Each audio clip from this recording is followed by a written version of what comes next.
Hello friends, સ્વાગત છે તમારું નવા વિડીયોમાં। આજે આપણે આ વિડીયોમાં બદલાયેલા નામ વિશે જોઈશું। એમાં જોઈએ તો અયોધ્યા જંકશનનું નવું નામ અયોધ્યા ધામ જંકશન કરવામાં આવ્યું છે।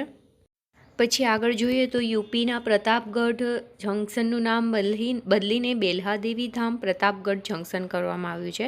પ્રતાપગઢ જિલ્લાના 3 જંકશનના નામ બદલવામાં આવ્યા છે। માં અંતુ જંકશનનું નામ છે એ બદલીને ચંદ્રિકાદેવી ધામ અંતુ કરવામાં આવ્યું છે અને વિશ્વનાથગંજ જંકશનનું નામ બદલીને શનિદેવ ધામ વિશ્વનાથગંજ કરવામાં આવ્યું છે। કલકત્તાના રાજભવનમાં આવેલ સિંહાસન કક્ષનું નામ બદલીને સરદાર વલ્લભભાઈ પટેલ એકતા કક્ષ કરવામાં આવ્યું છે। અયોધ્યા એરપોર્ટનું નવું નામ મહર્ષિ વાલ્મીકી ઇન્ટરનેશનલ એરપોર્ટ કરવામાં આવ્યું છે।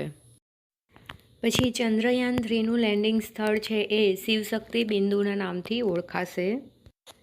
જૂના સંસદ ભવનનું નવું નામ હવે સંવિધાન સદન કરવામાં આવ્યું છે।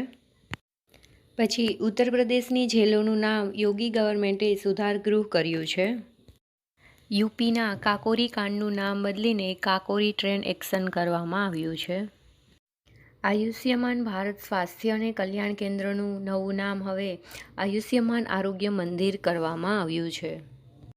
પછી એનસીઈઆરટી સ્કૂલોની પાઠ્યપુસ્તકોમાં ઇન્ડિયા શબ્દની જગ્યાએ હવે ભારત શબ્દ વપરાશે।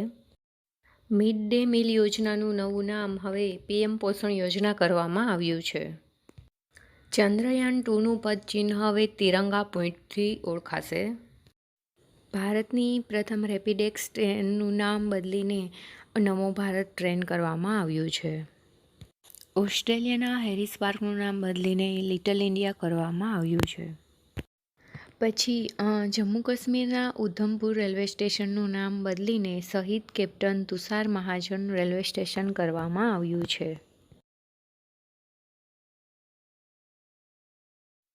પછી ઇંગ્લેન્ડના લેસ્ટર ક્રિકેટ ગ્રાઉન્ડનું નામ બદલીને ભારતના દિગ્ગજ ક્રિકેટર સુનિલ ગાવસ્કરના નામ પરથી સુનિલ ગાવસ્કર ક્રિકેટ સ્ટેડિયમ રાખવામાં આવ્યું છે। પછી હુબલી રેલવે સ્ટેશનનું નામ બદલીને શ્રી સિદ્ધારૂપા સ્વામીજી હુબલી જંકશન કરવામાં આવ્યું છે। પ્રધાનમંત્રી કૌશલકો કાર્યક્રમનું નવું નામ પીએમ વિકાસ કરવામાં આવ્યું છે।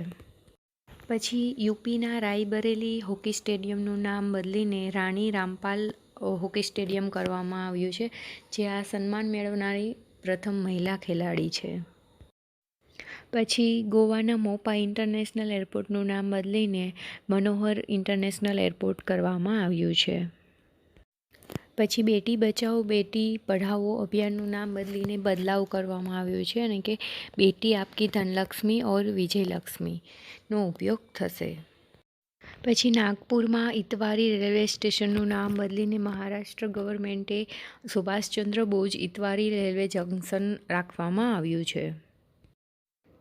પછી મહારાષ્ટ્રના અહમદનગર શહેરનું નામ બદલીને અહલ્યાનગર કરવામાં આવ્યું છે, જે યોદ્ધા રાણી અહલ્યાબાઈ હોલકરના નામ પરથી રાખવામાં આવ્યું છે। મહારાષ્ટ્રની ગવર્મેન્ટે ઔરંગાબાદ અને ઉસ્માનાબાદના નામ બદલ્યા પછી અહમદનગરનું નામ પણ બદલ્યું છે। ફ્રેન્ડ્સ, વિડીયો સારો લાગે તો લાઇક, શેર એન્ડ સબસ્ક્રાઈબ કરવાનું ભૂલશો નહીં। પછી મધ્યપ્રદેશના ઇસ્લામનગરનું નામ બદલીને જગદીશપુર કરવામાં આવ્યું છે। પછી છે મુંબઈના ચર્ચગેટ રેલવે સ્ટેશનનું નામ બદલીને ચિંતમનરાવ દેશમુખ સ્ટેશન કરવામાં આવ્યું છે, જે આરબીઆઈના પ્રથમ ગવર્નર હતા। પછી ભોપાલના હબીબગંજ રેલવે સ્ટેશનનું નામ બદલીને રાણી કમલાપતિ રેલવે સ્ટેશન રાખવામાં આવ્યું છે। પછી મોહાલી ઇન્ટરનેશનલ હોકી સ્ટેડિયમનું નામ હવે બલબીરસિંહ ઇન્ટરનેશનલ હોકી સ્ટેડિયમ રાખવામાં આવ્યું છે। પછી ટીપુ એક્સપ્રેસનું નામ બદલીને વોરિયર્સ એક્સપ્રેસ કરવામાં આવ્યું છે। પછી ખેલો ઇન્ડિયા મહિલા લીગનું નામ બદલીને અસ્મિતા મહિલા લીગ રાખવામાં આવ્યું છે। પછી દિલ્હીમાં ઔરંગઝેબ લેનનું નામ બદલીને doctor APJ Abdul Kalam lane રાખવામાં આવ્યું છે।